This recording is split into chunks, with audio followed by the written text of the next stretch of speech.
Solo Sikoa pantas jadi juara dunia, kata Rikishi. Update cedera Rhea Ripley, gaji Cody Rhodes 15 kali lipat dari gaji pertamanya di WWE. Dan masih banyak lagi.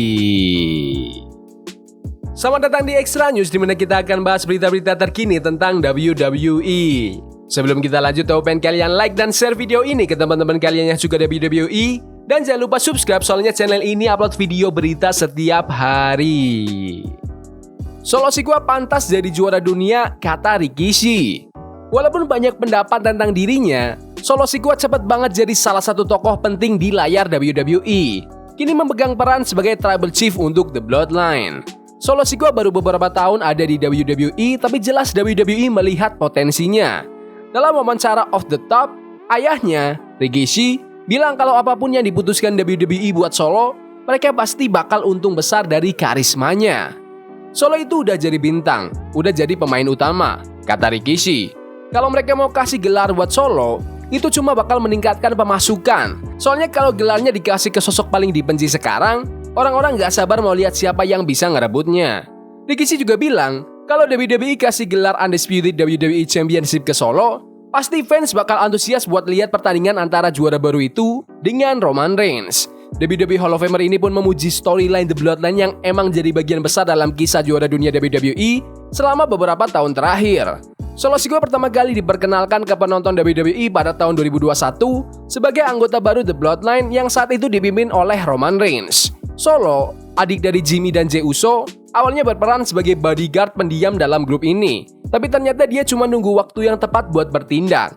Begitu Roman absen awal tahun ini, Solo mengklaim dirinya sebagai The Tribal Chief yang baru dan membawa anggota keluarga Anoa'i lainnya ke dalam grup.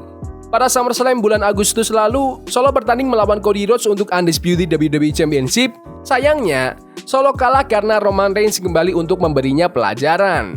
Menurut kalian, apakah Solo Sikoa akan menjadi juara dunia di masa depan? Komen di bawah. Update cedera Rhea Ripley. Setelah serangan di area parkir yang dilakukan oleh juara dunia wanita Liv Morgan dan Raquel Rodriguez di episode NXT minggu ini, Rhea Ripley dinyatakan absen sama WWE. Mata juara itu dikabarkan mengalami patah tulang di sekitar soket mata kanan yang bakal membuatnya absen untuk waktu yang belum ditentukan. Mengutip postingan itu, sumber internal WWE menyebut scan tersebut asli. Laporan lainnya juga ikut berkomentar, mengatakan bahwa ada cedera di balik kejadian ini meskipun belum ada detail pastinya. Rhea Ripley baru aja kembali beraksi di bulan Juli setelah sebelumnya cedera bahu dan harus menyerahkan gelarnya. Liv Morgan akan bersiap untuk pertandingan di Crown Jewel di Arab Saudi pekan ini melawan juara wanita WWE Nia Jax untuk kejuaraan wanita Crown Jewel. Menurut kalian, kapan nih Rhea Ripley akan kembali beraksi lagi di ring? Mungkin Royal Rumble? Komen di bawah. Gaji Cody Rhodes 15 kali lipat dari gaji pertamanya di WWE. Pada Februari tahun 2022, Cody Rhodes meninggalkan AEW setelah membantu mendirikan dan membangun perusahaan itu dari awal.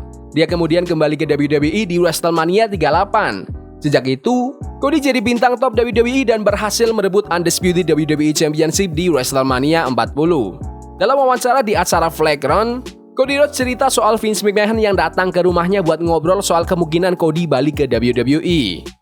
Vince datang ke rumahku di Atlanta, kata Cody, bener-bener old school banget. Dia bilang, gak ada janji-janji tapi kita pikir kamu pantas lawan Seth Rollins di WrestleMania 38. Dulu aku sempat kayak ngejar Seth waktu masih di WWE.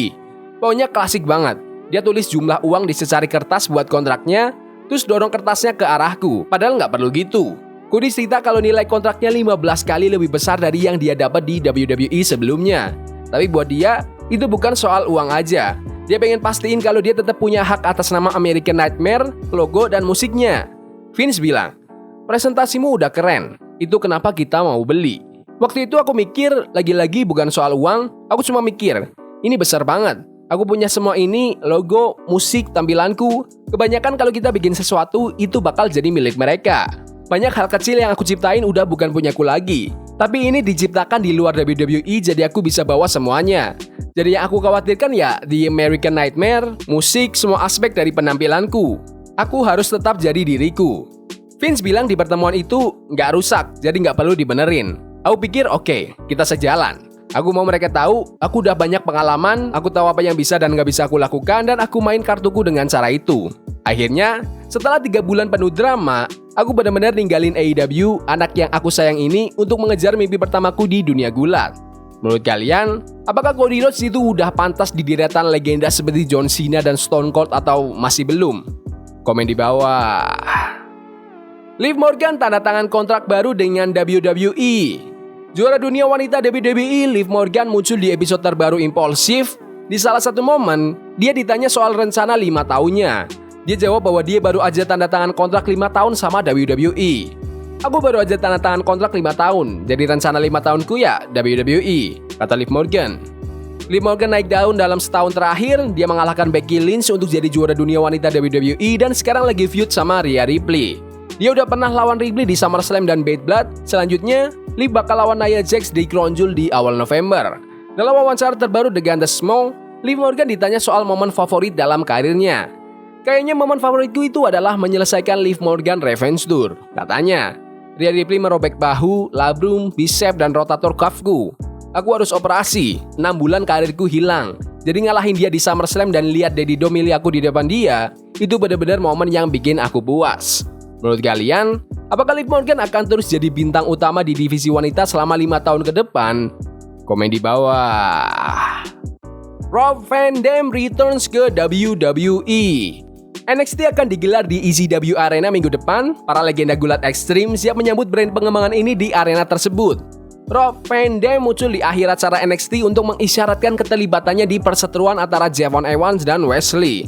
Setelah pertandingan Javon Evans dan Cedric Alexander melawan Fraxium selesai karena gangguan dari Wesley, kamera beralih ke Javon dan Lee yang masih berantem, sampai-sampai petugas harus berusaha keras memisahkan mereka. General Manager NXT, Eva dan Rob Van Dam muncul di antara keduanya. Van Dam, si legenda ECW, bilang kalau dia tahu apa yang mau dia lakukan minggu depan. Lalu dia pergi begitu aja sambil meninggalkan Javon Evans dan Wesley yang masih ribut. Belum jelas apa maksud Rob Van Dam itu, bisa jadi dia bakal terlibat sebagai wasit spesial atau bahkan ikut bertarung. Untuk acara minggu depan, udah ada wasit spesial yaitu bintang ECW Dawn Mary yang akan memimpin pertandingan antara Lola Vice dan Jada Parker. Terus ada mantan juara tag team ECW, Baba Ray Dudley, yang bakal bekerja sama dengan Trick Williams untuk melawan Ridge Holland dan Ethan Page. Menurut kalian, apakah Rob Van Dam harus tanding atau jadi wasit spesial aja? Komen di bawah. Banyak pegulat indie dikontrak WWE.